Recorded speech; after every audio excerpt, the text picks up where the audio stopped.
I'm Margaret Harlan. I've lived on our family farm my whole life, nearly 7 decades of soil under my nails, calluses on my hands, and memories stitched into the fields like patches on a quilt. My father built this land with his bare hands, and when he passed, I stayed behind to take care of it. While my siblings married, moved to the city, chased careers and comforts, I stayed. Loyal, present, working from dawn till dusk to preserve what he left us. For years, I kept the place running, paid off the final mortgage, repaired the barn roof twice, and when my brother died, his widow and their son, my nephew Dean, moved back in. I didn't complain. Family is family, right? At first, it felt nice not being alone anymore. We'd have dinner together. They'd help me here and there, though not as often as they promised. Dean was a grown man in his 30s, but he acted like lifting hay bales was beneath him. His mother, Colleen, busied herself with rearranging my pantry and telling everyone on Facebook she was back to her roots. But as time passed, I started noticing the shift. The dinner table got quieter. They'd make grocery lists without asking me what I needed. I'd find mail unopened, utility bills ignored, because it was my farm, my responsibility. But they still slept under its roof, still used the water, the power, the food. It came to a head one rainy afternoon when I asked Dean to help me move a broken fence post. He didn't even look up from his phone, just said, "You know, Aunt Margie, you're just an extra mouth to feed at this point. Maybe it's time to consider a retirement home." A retirement home. I felt the blood drain from my face. 64 isn't young, but I wasn't some feeble old woman needing hand-holding. I ran this place. I kept it alive. And now, suddenly, I was a burden? I turned to Colleen, hoping, praying she'd say something. Anything. She just shrugged and said, "He's not wrong, Margaret. You've done your part. Maybe it's time to step aside." Step aside from what? The life I built? The land I kept alive while they were living comfortably elsewhere? That night, I sat at the old oak desk in my father's study, opened the drawer that still smelled faintly of his pipe tobacco, and there it was. The deed to the farm. My name. Sole ownership. Signed by my father himself when he handed it to me after Mom passed. They didn't even know. They thought I was just some old relic they had to tolerate until I faded away. But I held the land. I held everything. And in that moment, I made a decision. Not out of spite, out of clarity. They wanted me gone? Then I'd leave. But I'd take everything with me. I didn't say anything the next morning. I fried eggs, but only 2. Poured coffee, but only for myself. Dean came downstairs rubbing his eyes, muttering something about there being no almond milk. Colleen asked why I hadn't picked up the organic cereal she liked. I nodded politely, made no excuses, and smiled to myself, because now I was listening to their rhythms, watching, calculating. I started keeping notes, quiet ones. What time they left the house, how often they skipped helping with chores, the way Colleen borrowed cash from the jar in the pantry, how Dean made phone calls in the barn like it was his personal office, always whispering, always smirking. I also started meeting with people, quietly. First, Mr. Rourke down at the county clerk's office. He hadn't seen me in years, but he remembered Dad well. When I showed him the deed, he nodded and said, "Clear as day, Margaret. This land is yours alone. Nobody else's name on it." Second, I called an old friend of my father's, Thomas Green. He was a retired broker who once helped Dad secure farm equipment grants. Now, in his 70s, he still kept a foot in the real estate world. I asked him to meet me in town under the pretense of catching up. "Thinking of selling?" he asked, half joking. I looked him straight in the eye and said, "Thinking of leaving them with nothing." He blinked, then chuckled. "Well, I always knew you had steel in your spine, Margaret." It wasn't revenge. Not exactly. It was about reclaiming something they'd taken from me quietly. My dignity. Over the next few weeks, I gathered everything I'd need. Legal records, utility histories, tax receipts, and I made calls to interested buyers who didn't need to know just yet that the house came with guests who didn't own a square inch of it. One evening, Dean walked into the kitchen, smelling like cheap cologne and attitude. "Hey, so me and a buddy were thinking of converting the barn into a recording studio. You know, bring in some modern income." He said it like he owned the place. I sipped my tea. "Interesting idea, but that barn's nearly 100 years old, structurally fragile." He rolled his eyes. "Yeah, well, everything around here is fragile." That night, I packed one suitcase. Just one. My old red Samsonite from a cruise I never got to take. I didn't cry, I didn't write a note. I just left the house at sunrise, drove into town, and signed the closing papers. Farm, land, house, all sold. Cash buyers, quick turnover, no strings. The deed transferred, the check wired. And when I returned that evening for the last time, I parked up the road and looked at my family's farm from a distance, still standing, still proud, but no longer theirs. Tomorrow, the new owners would arrive, and Dean and Colleen, they'd get the notice taped to the front door. 30 days to vacate, no extensions, no discussions. They wanted me gone? Well, I was gone, but I didn't leave empty-handed. The next morning, I drove past the farm slowly. It looked the same. Sunlight spilling over the roof, the windmill creaking in the breeze, Dean's muddy truck parked sideways like always. But something had shifted, not in the land, in me. I pulled into the diner on Main Street, sat by the window with a biscuit and black coffee and waited. At 9:13 a.m., my phone buzzed. Dean. 4 missed calls. Then, Colleen. "What is this? Why is there a paper taped to the front door?" I didn't reply. Instead, I walked home. Not to the farm, but to a little cottage I had leased under my name 3 towns over. Quiet, sturdy, with a garden I didn't have to share. It wasn't big, but it was mine. And for the first time in years, I had peace. That evening, Dean showed up at my door. Not knocking, pounding. I opened it slowly. Calm. The same way he used to walk past me when I asked for help with chores. "You sold it?" he barked, as if he couldn't even form the sentence. "You sold the farm?" I looked at him. Really looked.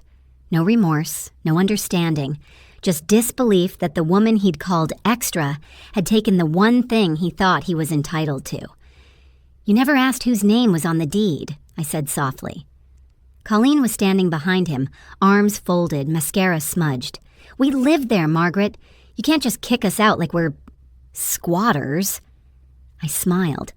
"I didn't kick anyone out. The new owners did." Dean's face reddened. "We made plans. I told people that barn was mine." "Plans built on what you didn't own," I replied. "On someone you didn't respect. You wanted me gone, remember? That's what you said. An extra mouth." His mouth opened, then closed. "Do you even understand what you've done?" Colleen hissed. "You blindsided your family." I stepped outside, shut the door behind me, and faced them on the porch. For years, I kept the lights on, paid the bills, fixed the roof. You two just lived there, like I was the maid who came with the property. I was never the burden, Colleen. I was the foundation. You just refused to see it. Dean's fists clenched. "You think this makes you look powerful. Petty, maybe. Cruel." I nodded. "You're right. It does look like power, because it is. I took back what was mine." Then I handed him a manila envelope. Inside, a copy of the deed, signed and notarized, a list of all the utility payments I'd made over the last 3 years, and a photo of Dad, standing beside me, the day he handed me that same deed. They didn't say a word. As I walked back inside, I said one final thing, without turning around. "Next time you call someone an extra mouth to feed, make sure they don't own the land you're standing on." And I closed the door, softly, like a chapter ending. It's strange. The silence that follows when you finally let go of something that's been heavy for so long. Not just the land, not just the people, but the weight of being invisible. For years, I thought staying meant loyalty. I thought biting my tongue and accepting their cold stares was what good family did. But loyalty without respect? That's not family. That's servitude, dressed in tradition. The first morning in my new cottage, I sat on the porch with my coffee and listened, not to someone barking orders or to Dean's late-night arguments on the phone or Colleen dragging furniture at midnight. I listened to birds, to wind, to my own breath, and for the first time in years, it wasn't caught in my throat. A week later, the official move-out deadline passed. I didn't go check, I didn't call. But the new owner, Miranda, a young woman who planned to turn the land into a working farm-to-table school, sent me a text. They're gone. Place is a mess, but nothing we can't fix. Thank you again for trusting me. I stared at her message for a long while. She didn't say, thanks for selling. She said, thanks for trusting. It mattered. That same afternoon, I got an envelope in the mail. No return address. Inside, a note in Dean's handwriting. You were right. I didn't see it. Any of it. You didn't deserve what we said. I don't expect forgiveness. But I wanted you to know. I remember how you used to make cinnamon bread when I was little.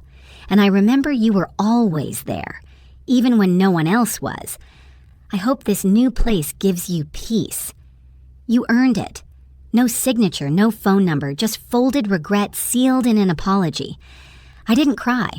I thought I might. But sometimes, the most powerful emotion isn't sadness. It's relief. I placed the letter in the drawer of my kitchen hutch, next to a candle and a photograph of my father. I imagined him nodding, smiling in that quiet way he used to when I made the right decision, but didn't need the praise. Later that evening, I baked. Not cinnamon bread, but peach cobbler, the windows open, the smell of brown sugar and butter filling every corner of this new home. My home. I set the pie on the counter and made 2 plates, one for me, one for no one in particular, because I didn't feel alone, not anymore. I felt full, and for the first time in a long, long time. I wasn't feeding anyone who thought I didn't matter. Here is section 5. The one visit I didn't expect. 2 weeks after everything settled, I heard a knock at my door. Not pounding, not angry, just gentle, hesitant. I looked through the curtain and saw a woman standing on my porch in a green coat with her hands clutched around her purse. It took me a second to recognize her. Time hadn't been kind, or maybe it had just been honest, but I knew that posture. Colleen. I opened the door slowly. She didn't speak at first, just looked at me like she was waiting to be hit with something. Maybe words, maybe a slammed door. I won't stay long, she said. I had to say something. I nodded but didn't step aside. I wasn't ready to let her in, not yet. She glanced down at her shoes, then back up. You were kind to us, and we treated you like a burden. I didn't see it then. I see it now. The wind rustled through the porch railing. I stayed quiet. She shifted, clearly uncomfortable. Dean's staying with a friend. He's looking for work. I'm living with my sister in a guest room. We lost everything, and maybe we deserved that. But you deserved better. I was too proud to admit that while we were living under your roof. Still, I said nothing, because sometimes silence speaks louder than forgiveness. She pulled something from her bag, a photo, an old one. It was me and Dean when he was about 7. He had his arm around my neck, missing his 2 front teeth. I was kneeling in front of a wheelbarrow, flour on my apron, smiling so wide you could almost hear the laugh frozen in that image. I found this when we packed up, she said. He kept it in a drawer. For a moment, my throat tightened. That version of Dean, the little boy who begged me for one more story before bed, he felt like a ghost now. She offered the photo. I took it without a word. I don't expect anything from you, she whispered. Just, I hope you're okay. I really do. And then she turned and left. I didn't call her back, didn't ask her to stay for coffee. But I stood on the porch until her car disappeared over the hill. I went back inside, photo in hand, and set it gently beside the others on my dresser. The dresser I bought with my own money, in the house I chose. After the life I took back. Later that night, I lit a fire and sat in front of it with a book I hadn't had time to finish in years. Not once did I check the time. Not once did I wonder what someone else needed from me, because for the first time in decades, I wasn't needed. And strangely, it didn't hurt. It healed. That's the thing about people who call you an extra mouth to feed. They forget something crucial. You're the one who taught them how to eat in the first place. I still wake up early. Old habits don't die just because the view changes. But instead of gathering eggs or prepping to fix a fence, I take my coffee to the garden. My garden. The one I planted myself behind the cottage. Rows of wildflowers, herbs, and a stubborn little fig tree that hasn't bloomed yet, but I believe it will, in time. Things that grow slowly tend to last the longest. People sometimes ask me if I regret it. Selling the farm, cutting ties. And here's the honest truth. No. Not for a single second. Because for too long, I lived as if I owed the world more than I owed myself. I poured love into soil and family alike, hoping it would bloom back. But not everything you plant grows. Sometimes, the people you water the most are the ones who let you wither first. I gave them chances, grace, shelter, food, history. And when they told me I was just an extra mouth, I didn't fight. I didn't scream. I listened. And then I walked away with the deed, yes. But more importantly, with my voice. I recently started volunteering at a local women's shelter, teaching practical skills, gardening, budgeting, a bit of carpentry. Last week, one of the women, Angela, asked me what I used to do for a living. I laughed. I used to hold up a house that didn't see me. She didn't laugh. She just nodded like she knew exactly what I meant. That night, I wrote something down in my journal. Something I think every woman who's ever been called too much or not enough should remember. You are not a burden. You are the builder. And builders never beg for space. They make it. I may be 64. I may have gray in my hair and knees that ache when it rains. But I have peace. And that's worth more than any field, barn, or blood relation who only saw my hands, not my heart. If my nephew ever does come back, not for money, but maybe with a different soul, I won't slam the door, but I won't open it all the way either. Some lessons need to breathe in silence. And if Colleen ever drives past this road again, I hope she sees the fig tree in bloom. I hope it reminds her that women like me don't disappear. What would you do in this situation? Let us know in the comments. If this story had you on the edge of your seat, smash that like button and subscribe for more jaw-dropping family drama, shocking betrayals, and the revenge stories you won't believe.